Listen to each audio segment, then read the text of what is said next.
My name is Vanessa Aiken, and I'm the Special Program Management Coordinator in the Prince George's County Planning Department and the Project Manager on the Central West One Neighborhood Compatibility Study.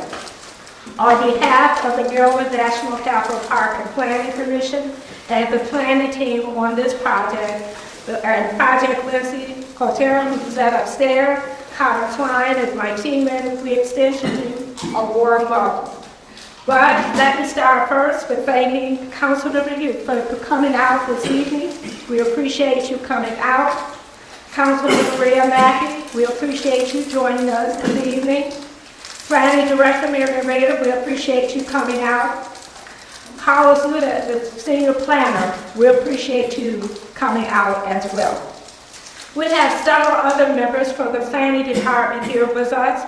Manuel Reisner, who is from our Environmental Planning section, and who will be able to help you with any of the environmental issues that you may have. Leah Daniels, who is with our Transportation section, and Sean Atkins with the Parks Department, who can talk to you about the future of the center that is going to be coming up in this area. We are appreciative of those of you who have come out this evening and to work with us, use the residents, and to provide your voices to what we believe is going to be an exciting study for this area. As we do the work, we want to hear your voices and to analyze the potential economic and environmental impact of the rezonings that have taken place in this area. The purpose of this study is to analyze the compatibility of the new zoning code with existing land use and evaluate the potential for adverse impact on the community's economic and environmental health. This study will be able to provide us, and we're looking at new zoning code mitigates those concerns while referencing the national case study that suggests solutions to congestion, stagnant economic development, and environmental issues. Our agenda for today is the project introduction, our project team, our project schedule and scope, initial observations, workshop activities. Again, I am Vanessa Akins, the Special Program Management Coordinator, Lindsay, who you met as you came in upstairs, and Connor Klein. So now I am going to turn it over to Design Collectors. Standing for a minute, is there anyone? ¿Alguien necesita traducción en español? And one then Spanish translation. Okay. All right. Okay. Thank you, Vanessa. To thank everyone for being here. How many folks, by raising a hand, live or work in the study area, in the various neighborhoods? So I'm going to encourage you to speak to your neighbors and have them come out there today. We'd like to have more attendance, but we appreciate you being here. We had about 40 people signed up. We were waiting for that, abated the weather, and there's other things going on. We understand that.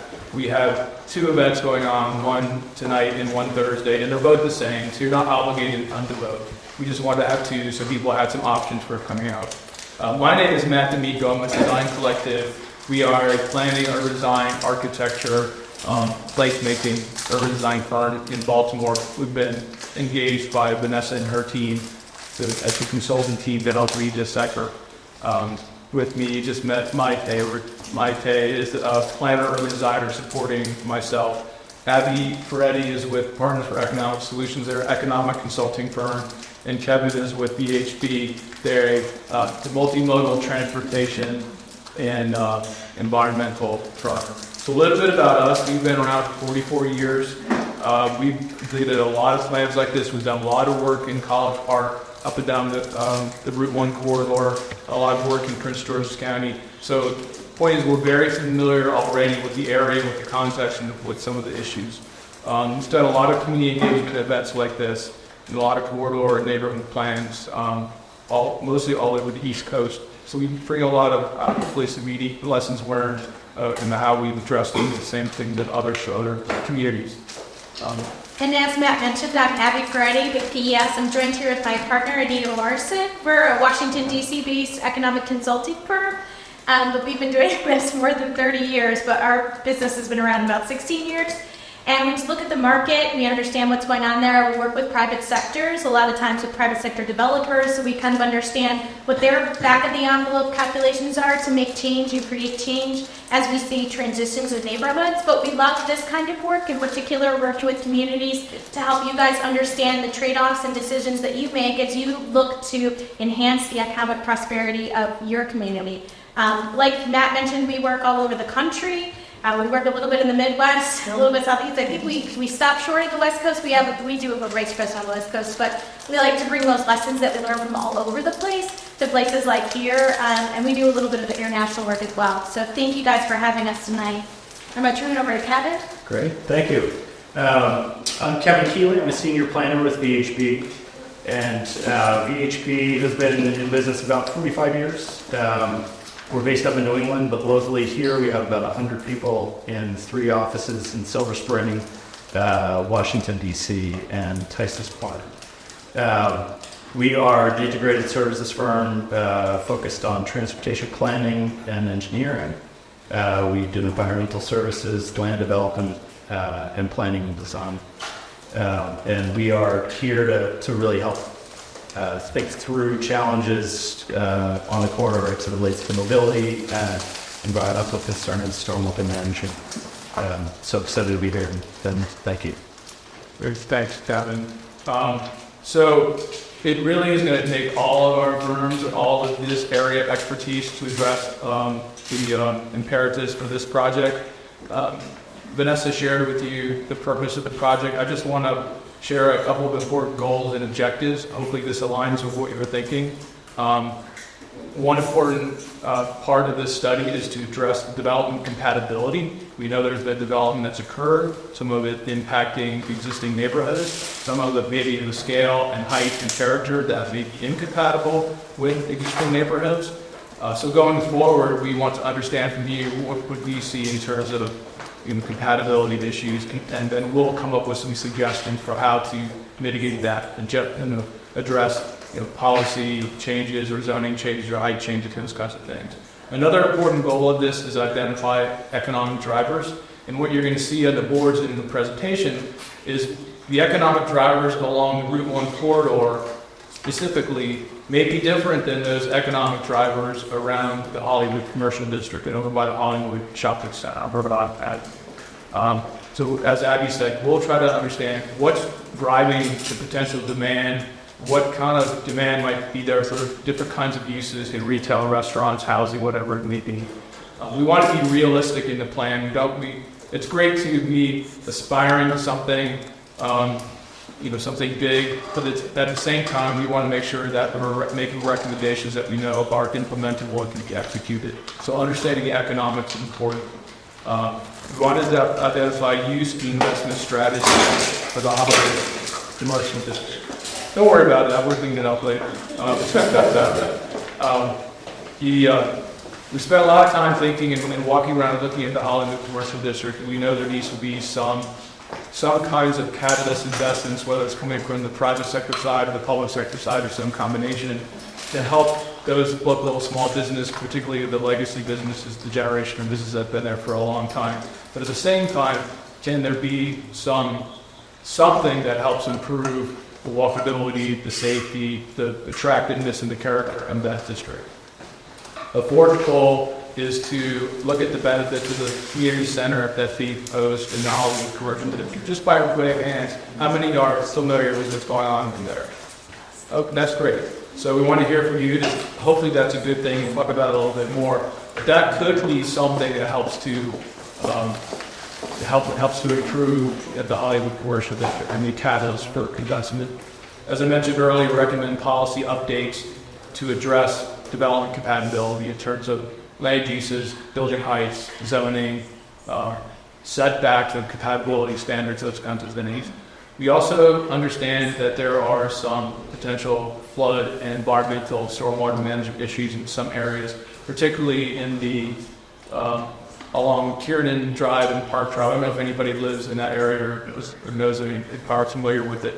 But looking at how, where are these issues, what are they, and how might we make recommendations to help mitigate some of those flooding and stormwater management issues. We also need to address strategies for specific intersection improvements. Quite honestly, from our observations, all of the intersections are a bit problematic, particularly from a pedestrian or bicycle perspective. It's not a very safe place to be if you're a pedestrian or cyclist. And many of the intersections are also problematic from the traffic and the vehicular perspective. So looking at those and trying to prioritize, we'd like to review what we believe are some of the most problematic intersections, what are some of the problems we need to address. So that's going to be an important part of the study. We want to develop, the project wants to develop a network of connected sidewalk and bike lanes. So what that means is, what are the key assets and destinations that the community goes to? What do you walk to? What do you bike to? And how can we come up with a plan that helps to prioritize those connections between sidewalks, bike lanes, signage, whatever it may be? And there's a lot of amazing assets in this area. So coming up with a sort of a broader connected network plan is an important part of this. And then lastly, streetscape and complete streets infrastructure. So beautification, sidewalks, trees, streetscape character. These are some of the important goals. Let me just talk about the schedule for a moment. We are here towards the beginning of the project. We have not yet started developing many plans or recommendations yet. Today is about hearing from you. Thursday is also about hearing from you.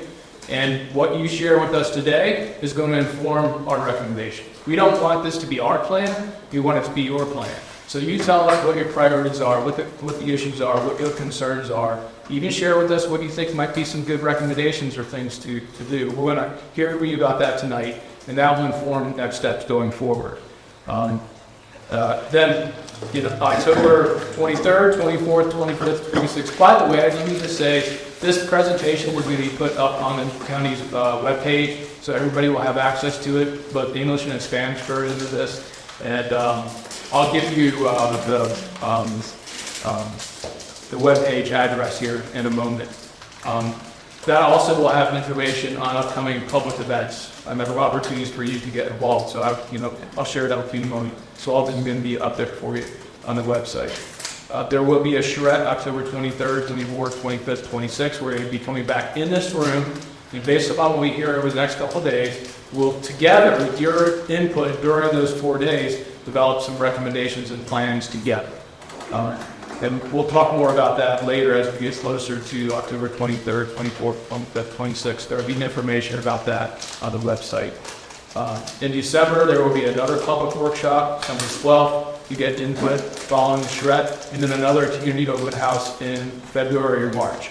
So we're just beginning, and I just want to make it clear today that it's important to get your input. That's why I said earlier, chat with your neighbors, encourage them to come out Thursday, because your voice is important in terms of informing that steps on this.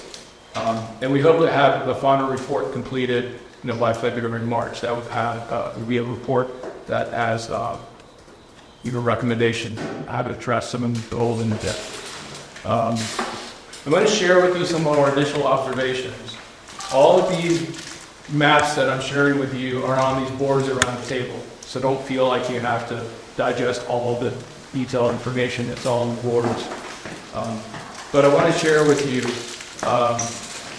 if you can see here, the building heights along the corridor for the most part are suggesting but I'm not here to point to it. You can see 5 stories, 7 stories, 10 stories. This is Seven Springs, by the way, so there's already 8-story buildings there. And this is suggested to be 7 stories. It might be that some of these heights are not appropriate. It may not be compatible being that close to existing residential neighborhoods. In fact, I mean, we're around when the 2010 sector plan was created. So you might remember that what it suggested was 5 to 6-story buildings down here and 3 to 4-story buildings everywhere else. So the current zoning, you might say, is perhaps not consistent with that sector plan recommended in 2014. So I'm just sharing this with you so that you understand what is currently allowed. We want to get your input. There's a board in there somewhere where you can write on your sticky notes and tack it to the board so we can understand what your thoughts are regarding the building mix and land use. All these areas colored in red, light brown, and dark brown, and even the orange in the upper left-hand corner, all also allow pretty much any use. A mix of uses are allowed: residential, office, retail, industrial, pretty much everything. And so from a use perspective, that may also need to be evaluated for how to want to use. So there'll be a board for you to comment on that. There's in the zoning code, not to get too technical, but there is a section on neighborhood compatibility. And if you look at the diagram in the bottom left, this is what it allows. And if you can see, new buildings are allowed to be built at that height, that close to existing residential buildings. There's a diagram on one of these boards here. We'd love to hear from you if you think that's appropriate or inappropriate. Perhaps you need to adjust. That's something we also need to adjust. Then that condition occurs where we have the solid blue line. So anywhere in this zone, all along here, backing up to this residential, rather than residential, this is what the permit is currently allowed in terms of setbacks, lane transition. You're probably aware there's some development activity that's already happening in the area. Those are the ones marked in blue. A and C, this small little dot right here on Colorville Road was just recently approved for 8 units of 4 stacked townhouses. Relatively small, probably reasonably okay. These darker blue areas are what's referred to as Paint Branch North and Paint Branch Preserve. Paint Branch Preserve North and South, I believe. We may not have this exactly right. From what we understand, there's no current plan being processed through approval, but there has been interest in developing those sites for residential. And this is your chance to provide us comments on what your concerns might be about not just for those areas, but maybe future development along the road. Yeah, and I noticed that Councilman Hernandez came as well this evening, and I know in Vanessa's remarks she thanked all folks for being here. I think he just stepped out into the hallway, but I just wanted to note that he came out tonight as well. So in terms of economic drivers, when we look at this area, we very much segment what's happening along Route 1 versus what's happening in the Hollywood district. So I'm just going to start with Baltimore Avenue and Route 1. It's obviously, as an economist, I look at it and I say it's highly visible. It's got a lot of traffic. Whether or not they can cross the road safely goes back to Kevin and transportation folks here, but we have actually seen some consolidations in terms of recent assemblage of ownership and some shifting and changing of ownership over the last 3 to 6 months. On the east side of it, there are smaller properties. They're located, they kind of have these dark blue circles on this map here, which is also shown somewhere else around here. And then you can see where those are going to be, where we're going to likely see those remain. And then from an economic perspective, they're not likely to change anytime soon because they are smaller in nature, they are more narrow, and so redevelopment of those or those shifting to different uses is likely going to wait until the economics mature. But at this point in time, the larger scale areas where you have the light blue circles, that's the auto dealers that have already consolidated uses. They're long-term holders. They do this all over the nation. We've seen them do this in other places. They're likely to stay put as well. So those are kind of places where you won't see as much change or shifting, but there are these other opportunities that Matt was just talking about where we think the economics of it might make change. We think that the infrastructure, streetscape, and other investments and incentives that you have coupled with the city and how active Miriam and Carlos have been in the city could make some change and result of a change in these areas. So when you think about it, we think of it as kind of a stable area where the changes are going to be in these other pockets that we haven't kind of highlighted on this map, where you could see investment and improvement and a more organic mix of new development types. In the Hollywood Commercial District, you do have some vacancies persisted in the Hollywood Shopping Center and Hollywood Plaza, and some of those buildings and uses could benefit from upgrades. but you have a really engaged business community. So I just want to emphasize that when I went around and walked around, I got to talk to a lot of the business owners. Carlos came with me from the city of Culver, and it was terrific because we got these folks who are really engaged, they're really invested, they want to see they're either a business owner and a property owner, or they're just property owners, and they'd like to, see things be improved. We do know that a lot of the customer base are driving in. A lot of them are like destination types of attractions. So you've got like Gales Violins. Those folks are coming in to get their, whatever kind of instrument need that they have from Gales. They're coming from very far away. We're talking Virginia, DC, north of Baltimore, coming down to these locations. So you've got some, what Matt was referring to and I call legacy businesses that have a foothold in your community that are stabilizing from an economics perspective that we want to keep. We do think redevelopment, including appropriate scale and mix of uses, could happen. You've got some great parcels that are in play in this area. We are attempting to reach out to like state-owned buildings and some of the land that may has been sitting there for a long time and looks almost vacant or underutilized as opportunities. So we see some corner redevelopment opportunities and some potential. I think the investment that Park and Planning is making in terms of the new community center right there at the Moms site and expanding what's already been programmatically strong in terms of the farmers market will add another feather in your cap in terms of what the Hollywood district could be and see. So we think that those are kind of the assets and we want to build on those and talk about those. But we'd like to hear more from you guys, so I'm going to be quiet and turn it over to Kevin. Perfect. Before Kevin jumps in here, that's okay. Mention a couple of things. So as Abby said, some of the smaller buildings and smaller properties, both along Route 1 corridor and the Hollywood Commercial District, the properties themselves are probably too small to warrant the massive redevelopment. Someone coming in to buy some of these buildings, student housing project, for example. So that's why they're likely to remain the way they are for a while. However, how many of you are familiar with what's happened in Hyattsville? That's been down there.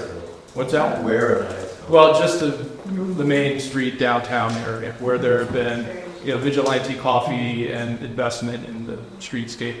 There are buildings down there that have been repurposed for the coffee shop, for visual, and the Stiplisto, the fabric, yes, and some others, right? Where there are existing buildings that have facade improvements. And there may be some resources or help that could be targeted towards the Hollywood commercials if they or towards the corridor to help some of these existing building owners at least make some facade improvements, improve the buildings and make them more attractive. There could be some opportunity to make other infrastructure investments, streetscape investments, signage and lighting, those kinds of things. I'd help make the place feel more safe and more environmental. And then there could be the opportunity for some of these buildings that have some vacancies or maybe in such deteriorated condition for them to be rebuilt for different peninsula. So there's images on these boards that represent those different kinds of ideas of how, what a building or a place might look like if the building was repurposed or their facade improved, so there was modest infill development that's pointing to some of these. So we'd like to hear from you tonight. What are your thoughts in that regard in terms of maybe some, modest infill or some, maybe not 7 or 8 story buildings, but maybe some 3 or 4 story buildings. Maybe it's just repurposing the facade improvements. So we think those are probably the more realistic strategies for Hollywood and Route 1, as opposed to lots of property assembly and redevelopment of very large mixed-use properties. So, right. So it's important that we get your thoughts regarding what do you think might be appropriate in terms of developments and scale, character, etc. in those 10 districts for Hollywood and goodbye. Sorry. Yeah, that's fine. I have a series of slides. I'm going to run through these fairly quickly, and I do want to acknowledge that there are a lot of mobility and connectivity issues in the study area. A lot of this falls outside maybe the control of the county, but that should not keep us from thinking big and trying to come up with solutions to some pretty tricky mobility issues here that will certainly require movement by the state, by UPWT and the county, by the city, even WMATA, and maybe Images Maryland. So there are a lot of stakeholders here that we need to be engaged further, but I think we should still feel empowered to, think big through it. In the study area, there are 10 signalized intersections. 9 of them are on Route 1 corridor, and then 1 up in the Hollywood Commercial District. Anyone who's driven, walked, if you're fearless, biked around here knows it's a challenging place to get around. Congestion is an issue.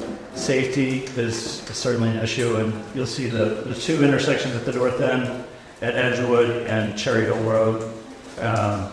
The crash data bears that out. Those are crash hotspots based on data from the state. And then it's also just, there are a lot of active driveways. It's a very busy corridor, a lot of conflict points with those driveways and the center turn lane. Even getting here tonight off of Cherry Hill Road, it's if you're coming from the east, trying to make that left on Elderville is here's the first thing. So we know there are a lot of problematic or just challenging locations in the study area. Another thing that really stands out is the sort of lack of east-west connectivity across Route 1 for pedestrians and bicyclists. There are only 5 crosswalks on the entire length of the study corridor. And no signalized intersection has crosswalks on both legs of Route 1, and so it's just the north or south leg. So it's just, it's not a welcoming place for pedestrians and bicyclists, and the infrastructure sort of signals that as well to anyone not in my view. So in this regard, we have, as Matt mentioned, these are all in words. We'd love to hear your input on what you find most challenging. If you have any thoughts or ideas about what could be improved on here, we'd love to hear that in terms, particularly in intersection safety and connectivity. In terms of connectivity, there is also some limited connectivity on across Rhode Island Avenue, not as pronounced as on Route 1. But there's some real kind of prized transportation assets nearby. There's the St. Branch Trail, which is just an amazing amenity, and also a commuter route for bicyclists. You've got the metro station on the east side. You've got a number of different destinations within the study area and rendered by both public and private beyond. But there's not really a cohesive network, particularly for active transportation and ped bike, to get people to those, or to even sort of signal what the preferred routes are. So in terms of signage and wayfinding, and then there are just gaps in that as well between the facilities themselves. So I will point out the city of College Park is implementing a sidewalk along Hollywood Road that will connect over, and that's actually a critical east-west corridor because the trailhead for the Pinkerage Trail gets at the west end of that. Also, the county, or MNCPPC, is doing a whole wayfinding project that will enhance that trailhead, will improve the trailhead itself, and then upgrade wayfinding as well. But again, we'd love to hear any input, recommendations, challenges, any thoughts there. From a transit standpoint, the area is reasonably well served by transit. You have the metro station, obviously. You have 3 different local bus providers with University of Maryland, WMATA, Metrobus, and Pristers County Bus that serve the Route 1 corridor, the Rhode Island corridor, and then there's one Metrobus through Rico by Cherry Hill Road. I will say the WMATA is currently doing a system redesign, a network redesign, and based on what we've seen to date, it doesn't substantially change the service levels through here or the routing. It will connect sort of to further flung destinations, so we be able to get beyond IKEA or Cherry Hill Campground and into LaGrange County or other parts of Sturgis County and the district. So that said, we'd love to hear how folks use the transit service through here, what works, what doesn't. The frequency is sort of decent, it seems like. And do the stops and shelters meet your needs? And we'll let you hear as Yelp. I'll briefly kick this off and then hand it back to Matt. But on the natural environment and recreation, Matt had alluded to the flight plane issues on the west side of the study yard. So with Cape Branch running through there, a good portion of the sort of western perimeter of the study area is in floodplain, including a portion of the Cherry Hill neighborhood on the west end of that.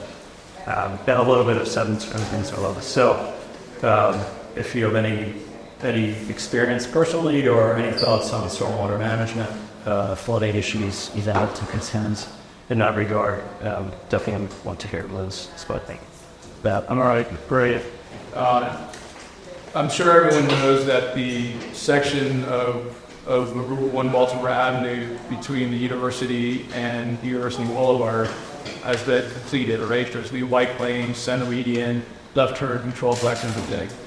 What we understand is that it is not currently funded for this portion of the study area, but that doesn't mean it shouldn't be still recommended or part of this plan. So we'd like to get your input on that as well. There's some boards back here that have photographs of what was done down there, and we can put green dots on those if you think that same strategy should be applied to this portion of the Baltimore Avenue. The other thing I was going to mention is that there's also some good examples in that completed corridor south of the study area, and other examples all over the country of really great ways of addressing crosswalks for pedestrians and cyclists, and provide the median provide a pedestrian refuge in a multi-lane corridor to cross all at once sometimes can be difficult. So having the median in the middle so you can get halfway, take a break, and another halfway. So there's photographs of examples on these boards back here of just those kinds of examples of how bike lanes can cross multi-lane streets, how pedestrian crosswalks can cross multi-lane streets, use of pedestrian signals and signage, and those kinds of things give drivers a clue that pedestrians and cyclists are welcome in this area. Right now, none of that exists in this corridor. So as a driver, you think there's nobody here riding a bike or was nobody walking. So we want to hear from you. Again, we'll put the green dots and the images back here that might reflect some things you would support in terms of infrastructure improvements, improved intersections, crosswalks, bike lanes, those kinds of things. So I just wanted to mention that. So even though this portion of Route 1 Baltimore Avenue isn't funded, we still want to get your input on that. Again, about to say it doesn't mean it should be part of this study's legislation. Oh, sorry. In terms of recreation, there is a study that the county did a couple years ago called the 2040 the recreation plan, and this study area is within what's called Service Area 2. The county is divided up into 9 service areas. In each of those 9 service areas is recommended to have a certain amount of recreation facilities based upon the population in that area. Not surprisingly, this study area has the greatest deficit of recreation facilities of any serviced area in the county. So hopefully the community center being proposed in Hollywood is supported by everyone, and that will make some good steps forward. But we'd like to hear your thoughts. Do you think there are other recreation facilities that might be missing in this area? Again, the boards that give you suggestions. It should be senior center, youth centers, indoor sports courts, outdoor, recreation, play areas, those kinds of things. There's a board over here to give us some suggestions on that. So recognizing that that there is a deficit of recreational facility, do one thing your thoughts regarding what do you think might be needed here, what's lacking. There's also some boards here that talk about the neighborhood assets. We don't know the neighborhoods as well as you do, but our initial look through the neighborhood is the neighborhoods look great. They're modest homes, relatively affordable. It doesn't look like all the homes seem to be relatively well kept. Mature canopy trees, lots of shade. There are some sidewalks, missing sidewalks. It just feels to us, very safe and attractive and very sort of family community oriented. Are there any other assets in the community that we need to be aware of, that we need to make sure we preserve, that we don't compromise, that we celebrate, that it's an important part of this plan? So we want to hear that from you as well. I know there's a board here to talk a little bit about that. Oh, actually, this slide is about good. So yeah, what existing historic, cultural, or natural assets should we be aware of? And then lastly, are there any placemaking in Oxford? I talk about that. Is there anything unique about the history or the diversity or the ethnicity or the culture of the area that might inspire ideas regarding branding or placemaking or signage or streetscape improvements or recreation activities that are uniquely programmed and recommended to meet the needs of this community, so that it's not just a generalized approach to streetscape, urban design, placemaking, but it's very intentional in terms of it. Then it's serving the unique community characteristics. So we want there's images of some of that here as well. We want to get your thoughts on that. So with that said, a couple more minutes. Like I said earlier, the primary purpose of tonight is to get your input. These are our initial observations. I don't know, nod your head, are we in the ballpark here in terms of understanding what some of the concerns and issues might be? So we want to get your input tonight. You've been given a package with sticky notes, a pen, dots. Every one of these boards has different activities, but the colored dots mean different things. Every board has an explanation of what to do with the green dots, the blue dots, and the red dots. And then right on the sticky notes, comments that you might have relative to each one of these boards in terms of the things that we just talked about. So the topics that Abby and Kevin and I just talked about are all on these non-separate boards. There's one on economics, there's one on development, scale, and character, there's one on recreation, there's one on placemaking, etc. So write on your sticky notes comments that you might have. If you have any questions, you can also write them here. There's also, we were doing a card. You can write your questions on the card, and it goes to the box on the back table back there. If you want to collect all the questions, we'll be prepared to answer that. This is what we hope to have at the end of the night tonight, is boards just like this that have colored dots all over them, sticky notes all over them, so that we can document your feedback. Without that, we don't understand what your thoughts and priorities and concerns might be. This also happens, as I said, Thursday night. We will compile all these results, and we will post this to the website. It might take a few weeks or a month or so to compile everything and get up there. This will also inform the charrette that we're having October 23rd, 24th, 20th, and 26th, and I'll put that up here, share that with you in a minute. We'll report back out on what we heard from everybody tonight and Thursday night, and this will begin to form, the basis of priorities that we hear from you going forward. So tonight's important. Then that should stick out. If you want to say a quick thank you here, and Again, everything is how it is said, and it's really going to get to the point where you're actually putting the dots on the board and that. So I'm not going to say anymore, except that here's the information for our various web pages. You can find this information. And even if you go to the department's, the planning department's website, you'll be able to connect to our web page. If you just look up the Central U.S. Water, they can look at planning building study.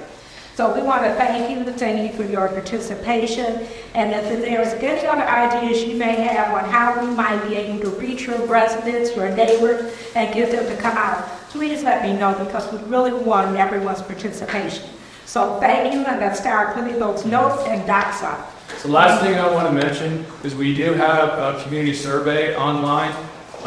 There's one in English, one in Spanish. These are QR codes and the web addresses. If you want to take these surveys, maybe someone you have already, or share that with your neighbors. Again, this will be posted on the website, easy access to it. We encourage you to take that survey.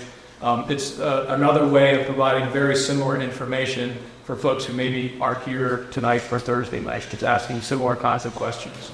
And then at the bottom here, you can see some of the events coming up soon. The Charrette, as I said, 23rd, 24th, 25th, and the 6th. Oh, Charrette, December 12th. And then another community open house in February and March. So lots of opportunity to get involved. Details of all of this will be shared with you, flyers on the webpage stuff. I'll take one quick question, but then we go ahead. Sorry, this is a pretty much, I apologize if I'm misstating. What's the expected result of this? Once all the information is compiled, is this like a precursor to a sector plan that should not have any housing? Or what will even the implementation steps for whatever Steve is under? We will be looking at the information that is provided by the residents and determining and analyzing what needs to happen. We haven't predetermined what that is just yet, but we will be able to provide that information when we come out of the SHRED process. So the work we're doing will not be a sector plan and a part amendment section will not map amendment. It's going to be a study, a report with a series of recommendations. And then, as Vanessa said, the county would take that into consideration and show them what the next steps are. Is that all right? Yes. Okay. Question for Vanessa. Did you write the study objectives, or was that somebody above you? Oh, no. I wrote them along with what my colleagues who was no longer with us, but we wrote the study objectives. And since there are, I don't know, maybe read the question, who wrote the objectives, and if, and this is just a summary, so I didn't go into a lot of detail, but if there's anything in terms of the goals or objectives that you think is, this is your chance, but let us know by sticky notes.